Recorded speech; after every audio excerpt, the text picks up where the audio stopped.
بسم اللہ الرحمن الرحیم۔ ایک اور اہم ترین موضوع کہ جس میں ائمہ کا ٹکراؤ رہا، کیا موضوع ہے؟ آپ کو تعجب ہوگا۔ حضرت داؤد کے بارے میں خرافات ہے کہ جو ہم نے بیان کیا، جو یہودیوں کے منافقین تھے لیکن حضرت داؤد کی پاور میں تھے تو ان سے دب گئے تھے، لیکن ان کو کیا کہتے تھے وہ لوگ؟ پروفٹ نہیں کہتے تھے حضرت داؤد کو۔ حضرت سلیمان کو کیا کہتے تھے؟ پروفٹ نہیں کہتے تھے، کیا کہتے تھے؟ کنگ سلیمان، کنگ ڈیوڈ۔ لیکن ساتھ میں کردار خراب کرتے تھے، پاور کی وجہ سے دبے ہوئے تھے، کردار خراب کرتے تھے۔ بالکل وہی چیز جو عالم اسلام میں ہوئی، رسول اللہ کی پاور ہے، ان کا انکار نہیں کر سکتے، کردار خراب کرتے رہو، کردار خراب کرتے رہو، شور بھی مچاتے رہو توہین رسالت کا، کردار بھی خراب کرتے رہو، شور بھی مچاتے رہو توہین رسالت کا، اور جن کتابوں کے اندر توہین رسالت ہے اس کو صحیح بھی کہو، ان کو چھاپو بھی، کافروں کے ہاتھ میں بھی دو، اور جب کافر اس کو کہیں کہ تمہارا نبی یہ تھا، جب وہ اردو میں چھپے اور آریہ سماج کے لوگ دیکھیں اور وہ ہندو اردو کے ادیب جو تھے پڑھنے والوں کے ہاتھ میں جب سیاہ ستہ گئی، انہوں نے کہا تمہارا نبی یہ تھا، تو پھر شور مچا دو توہین رسالت کا۔ تو حضرت داؤد کے بارے میں وہ منافقت جو یہودیوں نے کی تھی، اسی منافقت کا پرچار کیا کس نے؟ ابو ہریرہ نے، اور تمیم داری نے، اور کعب الاحبار نے۔ اب ان تین ناموں کا آپ سمجھ لیں، یہ تین نام کون تھے؟ ہمیں کہا جاتا ہے ہم یہودیوں کو مانتے ہیں، ہم تو لعنت بھیجتے ہیں عبداللہ ابن سبا پہ، ہمارے پاس اس کی روایتیں بھی نہیں ہیں۔ خود سوال کیا جائے کعب الاحبار کون تھا؟ کعب الاحبار ایک یہودی عالم دین تھا کہ جس کے بارے میں دو ڈسکشن ہے، رسول اللہ صلی اللہ علیہ وسلم کے دور میں آ کے واپس چلا گیا تھا، اسلام نہیں لایا تھا، جو خود علماء اہل سنت کے مطابق، یا وہ رہتا تھا یمن میں یا وہ رہتا تھا یروشلم میں، آ کے واپس چلا گیا تھا، خلیفہ دوم کے دور میں اس نے اسلام ظاہر کیا۔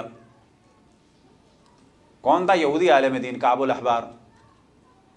تمیم داری کون تھا؟ عیسائی عالم دین۔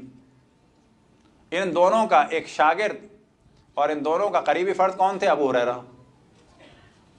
ابو ہریرہ بھی یہودی نسل سے ہیں، کعب الاحبار بھی یہودی نسل سے ہیں۔ اتنا شور مچایا جاتا ہے عبداللہ ابن سبا کا، ہم تو لعنت بھیجتے ہیں عبداللہ ابن سبا پہ، ہمارے روایتیں نہیں ہیں عبداللہ ابن سبا کی، لیکن طریقہ کیا ہے میڈیا کا؟ اتنا شور مچاؤ کہ اپنے پاس سے توجہ ہٹ جائے، اتنا شور مچاؤ، اتنا شور مچاؤ کہ اپنے پاس سے توجہ ہٹ جائے۔ تو ایک موضوع کے جس میں ائمہ کا شدید اختلاف تھا اس زمانے کے علماء سے اور محدثین اہل سنت سے، وہ کس موضوع میں تھا؟ کہ وہ کہتے تھے کہ حضرت داؤد نے اوریا نامی ایک سپاہی کی بیوی پہ معاذ اللہ وہ عاشق ہو گئے۔ یہ موضوع تمام تقریباً کتب اہل سنت میں یہودیوں سے آیا ہوا کہ وہ اسی ٹیمپل آف سلیمان میں، ہیکل میں، محراب عبادت میں تھے، معاذ اللہ کبوتر آیا، اس کبوتر کو پکڑنا چاہا تو وہ چھجے پہ گیا، وہاں گئے تو وہاں پہ نیچے دیکھا، معاذ اللہ معاذ اللہ معاذ اللہ معاذ اللہ معاذ اللہ، تو ایک عورت نہا رہی تھی، معاذ اللہ اس پہ عاشق ہو گئے ان کے بخل، اور پھر اس کو جو ہے وہ جنگ پہ بھیج دیا، مروا دیا، اور بیوی سے جو ہے وہ معاذ اللہ اپنے تعلقات کیے۔ حضرت امام جعفر صادق علیہ السلام نے فرمایا اگر کوئی یہ عقیدہ رکھے تو میں اس کو دو سزائیں دوں گا، ایک توہین اسلام کی اور ایک توہین نبوت کی۔ یہاں ائمہ نے یہ فرمایا، ان کے مقابلے میں کیا مکتب کھلا، ان کے مقابلے میں کیا عقیدہ دیا گیا؟ نہیں، انبیاء سے توہین ہو سکتی ہے، وہ فقط وحی میں معصوم ہے۔ سارے ان کاموں کو منسوب کرنے کے لیے ان کے درباری ملاؤں نے، ان یہودی نظریات کو پھیلانے والوں نے، ان ائمہ کے دشمن نے بجائے نبوت کا دفاع کرتے کیا نظریہ دیا؟ کہ انبیاء فقط معصوم ہے کس میں؟ وحی میں۔ لیکن آپ کو تعجب ہوگا، کل بل بیان کریں گے کہ ایک اہم ترین موضوع کہ جس میں رسول اللہ کی توہین ہوئی وہ غرانیق کی داستان ہے۔ یہ چیزیں پتہ ہونی چاہیے، وہ انشاءاللہ کل بیان کریں گے کہ اس کے اعتبار سے تو پھر قرآن کی معاذ اللہ حیثیت ہی ختم ہو جاتی ہے کہ اگر رسول اللہ کو وہ غرانیق کی داستان سے نسبت دی جائے معاذ اللہ کہ جس کو صحیح کہا جاتا ہے۔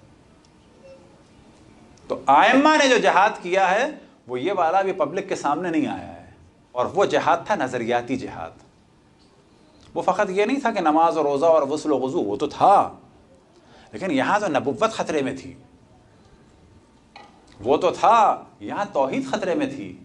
یہ جو کہا جاتا ہے کہ پرچم نبوت بلند ہے امامت کی وجہ سے، اس کے معنی کیا ہیں؟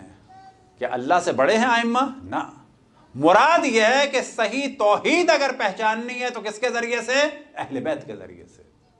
اور جب کہا جاتا ہے نبوت کا دفاع ائمہ نے فرمایا ہے تو مراد کیا ہے؟ کہ ائمہ رسول اللہ سے بڑے ہیں معاذ اللہ؟ نہ۔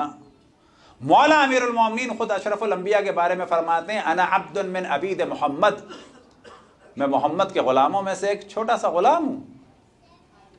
انا عبد من عبید محمد۔ اب یہ اور بات ہے کہ مولا امیر المومنین اپنے آپ کو رسول اللہ کے سامنے بالکل اپنا غلام سمجھتے ہیں اپنے آپ کو، اور مولا امیر المومنین کو اشرف الانبیاء کیا سمجھتے ہیں؟ نفس، بحکم خداوند تبارک و تعالی۔